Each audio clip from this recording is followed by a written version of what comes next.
You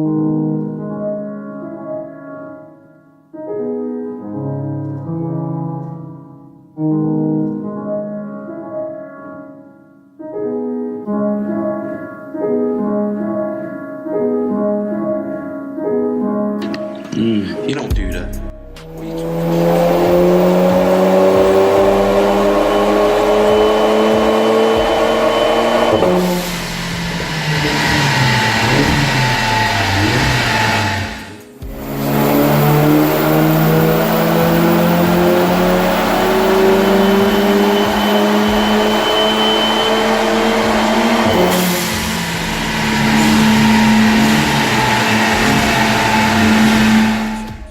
You don't want problems, you better weigh up your options. And what you screwing up your face for? You ain't mad like Bronson. From where the Villa and Blues play,